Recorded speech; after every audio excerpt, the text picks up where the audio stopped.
Halo semua, balik lagi di sini. Hari ini kita mau ngobrolin sesuatu yang penting banget, yaitu trik-trik psikologis yang halus banget, yang seringnya justru sembunyi di balik topeng kebaikan.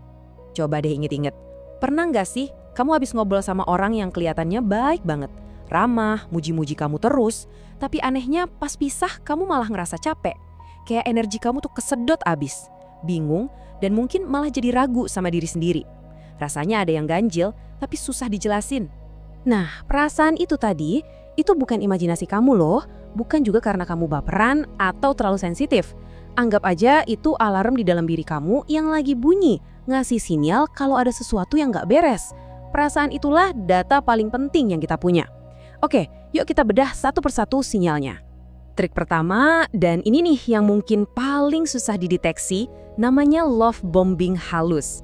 Ini bukan sekedar pujian biasa ya, tapi benar-benar bombardir pujian dan perhatian yang super intens dalam waktu singkat.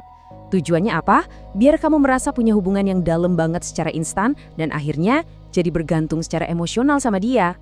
Jadi gini nih bedanya, pujian yang sehat itu bikin kamu ngerasa oke sama diri kamu sendiri, sama kemampuan kamu. Tapi pujian manipulatif itu beda. Rasanya lebih kayak investasi buat mereka.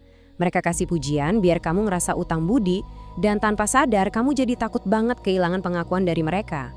Fokusnya jadi bukan ke kamu lagi, tapi ke mereka. Terus gimana cara ngadepinnya? Pertama, waspada sama pujian yang rasanya terlalu cepat dan terlalu lebay. Terus, coba deh tes dikit. Bilang enggak buat permintaan kecil dari dia. Nah, lihat reaksinya. Ingat ya, reaksi seorang manipulator pas kita kasih batasan, itu adalah tes yang paling jujur. Orang yang tulus bakal menghargai, tapi manipulator bakal nunjukin kekecewaan, meskipun halus. Oke, dari pujian, kita pindah ke senjata lain yang beda banget, yaitu jebakan rasa bersalah, atau yang sering disebut guilt tripping. Ini tuh seni bikin kamu ngerasa bersalah supaya mereka dapat apa yang mereka mau, tanpa perlu minta terang-terangan. Nah, coba deh lihat kalimat ini. Wah, ini cara kerjanya jenius banget. Mereka nggak marah loh, mereka cuma kecewa. Mereka sengaja pasang muka sedih jadi korban dari tindakanmu. Tiba-tiba kebutuhanmu sendiri seolah-olah jadi bukti kalau kamu itu nggak peduli. Empati kamu dieksploitasi habis-habisan biar kamu nurut. Kuncinya di sini adalah misahin antara empati dan tanggung jawab. Kamu bisa kok bilang dengan hangat tapi tegas, aku ngerti kamu kecewa, tapi maaf banget untuk yang ini aku beneran nggak bisa. Kamu nunjukin kepedulian, tapi batasanmu tetap kuat. Dan yang paling penting, ingat terus, bikin mereka bahagia itu bukan tugas kamu. Trik berikutnya, ini bukan cuma taktik sesaat, tapi udah jadi semacam pola pikir. Namanya narasi korban. Buat mereka, hidup itu isinya cuma kejadian buruk yang menimpa mereka, dan gak ada satu pun yang jadi salah mereka. Semuanya salah orang lain atau salah keadaan. Coba deh perhatiin bahasa yang mereka pakai. Selalu ada keluhan, selalu ada alasan. Tiap kali kamu kasih solusi, pasti deh jawabannya. Iya, tapi buat nolak. Nah, disinilah momen ahanya. Mereka itu sebenarnya nggak butuh solusi. Mereka cuma butuh penonton buat drama mereka. Makanya jangan pernah masuk ke peran pahlawan buat mereka. Kamu bisa berempati. Bilang aja, wah aku bisa bayangin situasi ini bikin kamu frustrasi. Itu hangat dan pengertian. Tapi hindari simpati yang berlebihan kayak, ya ampun kasihan banget sih kamu. Karena itu justru ngasih panggung buat drama mereka. Beda loh ya.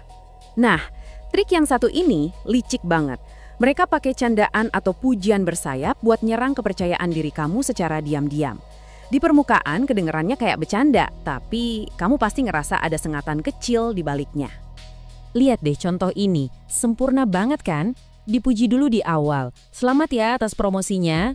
Habis itu langsung dijatohin pakai kalimat yang seolah-olah bilang kamu tuh nggak pantes atau nggak mampu.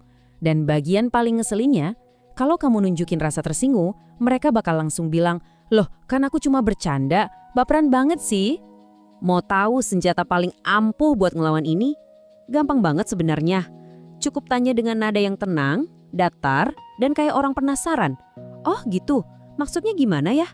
Pertanyaan simpel ini maksa mereka buat ngejelasin niat jelek di balik candaan mereka. Dan itu hal yang paling mereka hindari. Dijamin mereka langsung salah tingkah. Oke, yang terakhir. Dan yang ini, kayaknya banyak deh dari kita yang pernah ngerasa kejebak sama yang satu ini. kebaikan yang sebenarnya adalah transaksi. Bantuan yang mereka kasih itu nggak tulus, tapi sebuah investasi yang nanti bakal mereka tagih lagi plus bunganya. Mereka sengaja banget ngebangun rasa utang budi di dalam diri kamu. Nanti, pas mereka butuh sesuatu, mereka bakal ngomong persis kayak gini, dengan nada menagih. Bantuan di masa lalu itu dijadiin senjata. Kalau kamu nolak, kamu bakal dicap nggak tahu terima kasih. Padahal ya nggak gitu. Cara terbaik biar utang emosional ini nggak numpuk adalah dengan menyeimbangkan transaksinya secepat mungkin. Kalau ada yang berbuat baik ke kamu, coba deh balas dengan sesuatu yang setara nilainya. Ini ngubah dinamika dari utang jadi pertukaran yang adil. Dan selalu ingat, bantuan mereka di masa lalu itu bukan cek kosong buat masa depan kamu. Oke, kita rangkum cepat ya kelima topeng ini.